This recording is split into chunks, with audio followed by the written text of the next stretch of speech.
Bon alors comme d'hab quand on veut filmer il pleut. Ça fait littéralement 30 jours qu'on est en sécheresse, qu'il n'a pas plu. Il fait grand soleil et aujourd'hui on va se balader et il pleut. Et aujourd'hui, je vous dis pas qui on va voir encore comme animal, mais Elias le connaît bien, il en a vu à l'étranger. J'en ai vu un paquet. Voilà, c'est un petit mammifère très sympa, un petit peu farouche en France. Et voilà. Donc on vient d'arriver sur l'étang. On va voir les petits mammifères dont je vous parlais juste avant. La famille, c'est les Sciuridés. Alors je ne sais pas si ça vous parle, je ne vais pas trop vous dire. Sciuridés, ça vient du grec, je ne sais plus. Skia et Oura, un truc comme ça, qui veut dire ombre et queue. Donc la queue qui fait de l'ombre. Donc je ne sais pas si ça vous aide pour ce qu'on va voir exactement. Donc je vous dis pas le genre, et par contre l'espèce c'est Sibiricus. Voilà. Et on connaît plutôt son cousin, Striatus, qui est présent en Amérique du Nord et qu'on appelle chipmunks. Alvin et les chipmunks. Et l'animal qu'on va voir là, je crois qu'il s'appelle Oboruk en Sibérie. Oboruk. Un animal un petit peu mal aimé en France, puis on va vous expliquer pourquoi.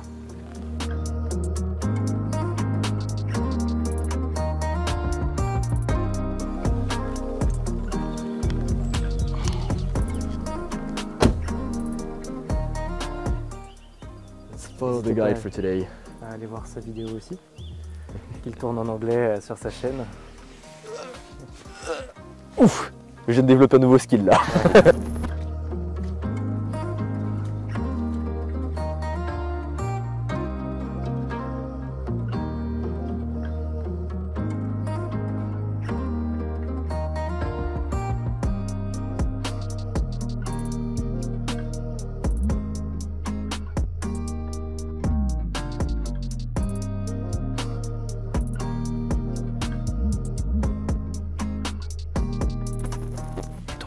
On est en train d'attendre l'espèce du jour qui est le tamia de Sibérie. Et donc oui, on a du tamia en Europe. Il y a une trentaine de foyers, il me semble, en Europe, et dont 11 en France. Et dans les 11 en France, il y en a 8 en Île-de-France. Là où on se trouve actuellement.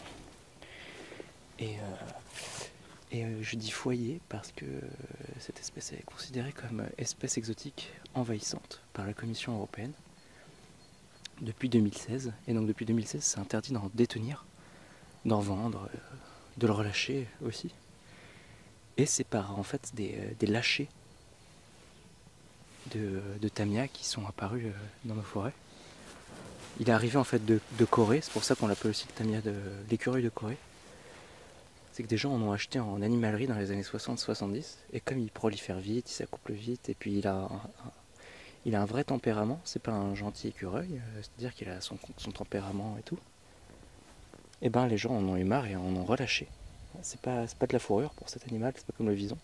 En fait, c'est des lâchers de particuliers. Et donc là, on l'attend, on l'a déjà vu ici. On va pas courir, on va pas arrêter de faire craquer les branches, on va attendre de le croiser.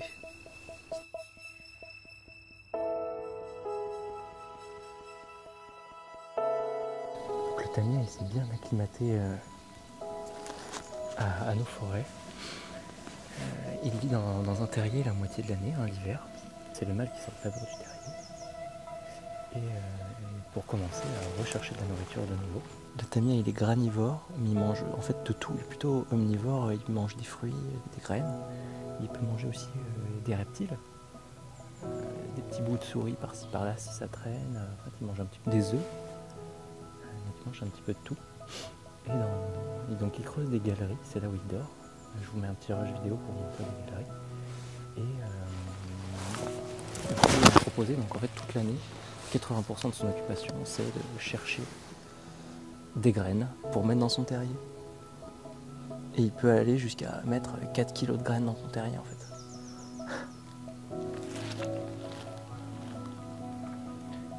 Et le tamia en France, donc le tamia de Sibérie, il est un petit peu mal aimé parce que, eh bien, il porte, comme d'autres animaux, des tiques. Et sur un tamiya, on peut avoir jusqu'à 100 tiques, 200 tiques. Ouais. Et les tiques du tamiya sont vectrices de la maladie de Lyme, plus que beaucoup d'autres animaux. Et donc, c'est pour ça qu'il est mal aimé, c'est que c'est un gros vecteur de maladie de Lyme en France. Voilà. C'est pour ça que c'est une espèce dont il faut faire un petit peu attention. Et donc, c'est pas encore prouvé, mais peut-être qu'il fait un peu de concurrence, très localement, à des espèces comme l'écureuil roux. Voilà. Et donc, il y a d'autres foyers, hein, il y en a en Picardie notamment. Mais pour l'instant, ça reste très local. Donc, bon, ça va. Il y a aussi la perruche en Ile-de-France qui pose certains problèmes. Des problèmes limités, voilà, et très locaux. Et cette espèce, donc le tamiya, elle est semi-arboricole, pas comme l'écureuil. C'est-à-dire que l'écureuil, lui, il aime bien grimper haut dans les arbres, et le tamiya, il reste plutôt au sol et dans les branches basses. C'est ce qu'on peut voir dans nos vidéos, c'est qu'il passe pas de branche en branche, il repasse toujours par le sol pour aller d'une branche à l'autre.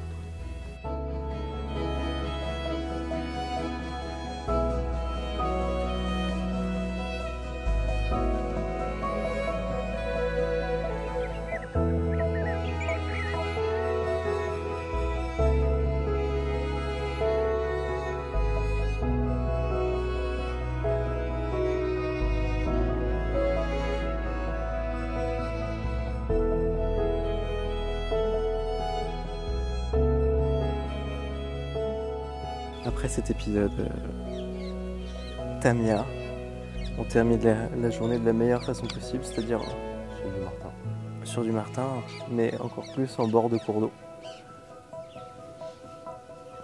Parce que l'eau, c'est un petit peu mon élément. Bon, et finalement, même si on l'aura beaucoup entendu, le martin ne se sera pas montré cette fois-là, c'est pas grave. On aura pris quand même beaucoup de plaisir avec notamment les observations de tamiya. J'espère que cette vidéo vous aura plu. N'hésitez pas à aller vous abonner bien sûr au compte d'Eliès et d'aller voir sa vidéo. Et de nous dire si ça vous a plu. Je vous souhaite une très bonne journée et à la prochaine.